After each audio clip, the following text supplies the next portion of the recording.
Der Maler und die Gräfin. Sein unnachahmlicher Pinselduktus bannte feine Spuren auf die Leinwand, so daß seine Porträts solcher Art dynamisch, ja lebendig erschienen, als habe er ihnen wahrhaft Leben eingehaucht. Im Dasein dieser Personen erfolgte grundsätzlich und ohne Zweifel nach der Sitzung bei Tylan-Pfahl immer eine große Veränderung. Dies blieb freilich nicht unbemerkt. So verhalf sein Bildnis dem Winzer Adolf Godhätz der ins Porträt eingeflossene Wunsch nach bester Traubenernte und erfolgreichem Keltern seines Weins zu großem geschäftlichen Erfolg. Ein anderer, der Ritter Dietrich Quatt von der Landskrone, wünschte sich nichts sehnlicher, als endlich seine Angebetete als Ehefrau gewinnen zu können. Nachdem diese das Porträt im Eingangsbereich seiner Burg erblickt hatte, willigte sie voller Freude in die Heirat ein.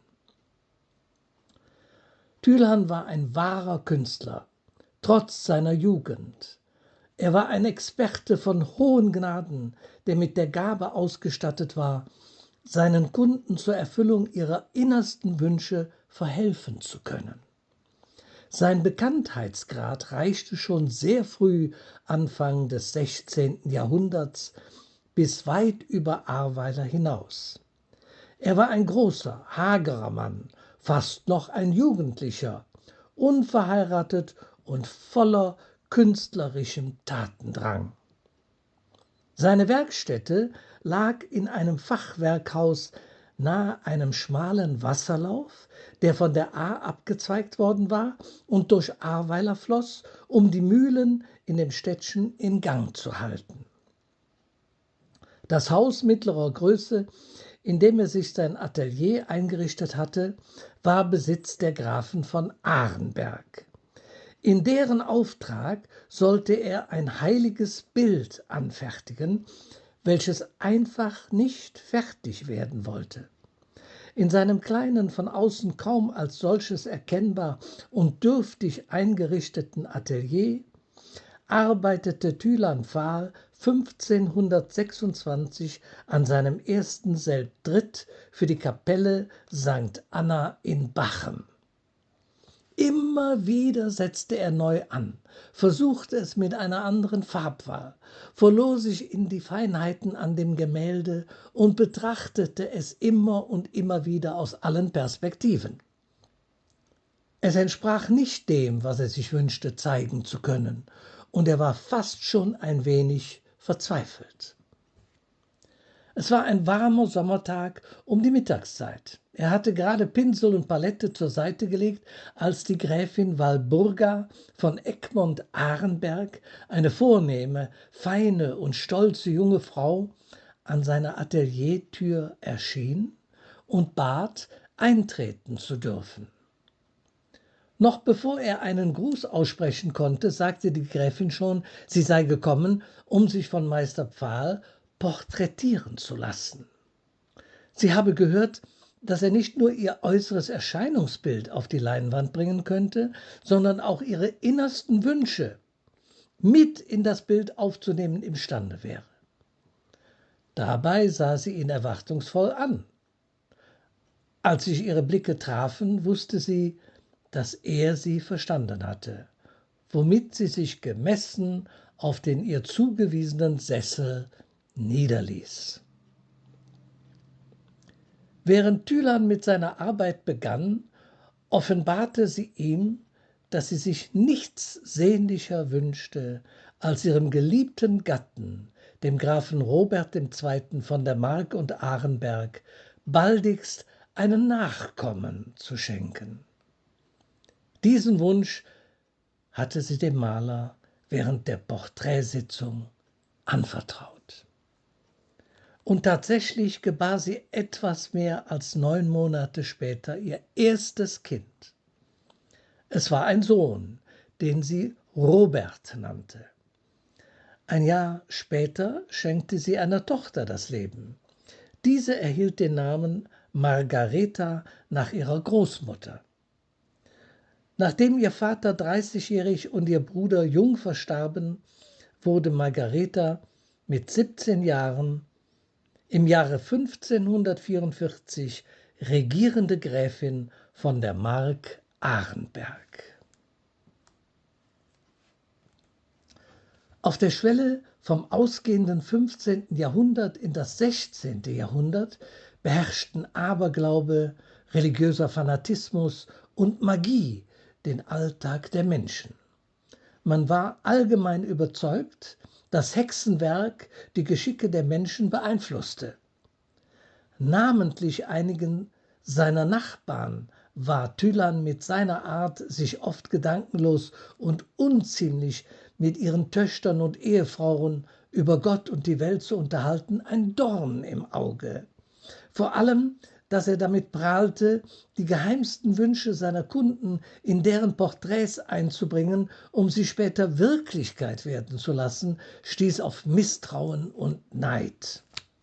Und so war es nicht verwunderlich, dass der begabte Porträtmaler ins Visier und Gerede seiner Mitmenschen geriet.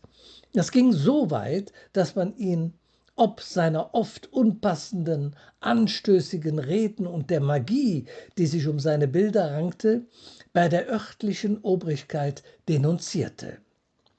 Besonders der Umstand, dass er mit dem Auftrag, ein Selbdritt für die Kapelle St. Anna anzufertigen, nicht fertig wurde, mag zu Mutmaßungen und daraus folgenden Misstrauen geführt und zu seiner Anschuldigung beigetragen haben. Er wurde verhaftet und der Zauberei beschuldigt, da er diese Anklage als absurd und grotesk betitelte und weit von sich wies, also ein Geständnis aussichtslos erschien, das Gericht aber einen dringenden Tatverdacht aus den Anzeigen herleitete, sollte er der peinlichen Befragung oder Tortur unterzogen werden. Die Befragung zog sich über mehrere Tage hin, was überdies den einzelnen Zeugenanhörungen geschuldet war. Über den Fortgang der Befragung ließ sich die Gräfin Margaretha von Mark Arenberg laufend unterrichten. Von ihrer Mutter Walburga war sie schon vor Antritt ihrer Herrschaft als Heranwachsende über die Verbindung dieser zu dem Porträtmaler unterrichtet worden. Sie vermochte den gegen ihn vorgetragenen Anschuldigungen keinen Glauben zu schenken. Vielmehr suchte sie nach einem Weg, die Anschuldigungen zu entkräftigen und ihn aus der verhängnisvollen Lage zu befreien. Nach den in jener Zeit geltenden Regeln der peinlichen Halsgerichtsordnung Karls V. wurde nur jemand, der anderen durch Zauberei Schaden zugefügt hatte, zum Tode verurteilt.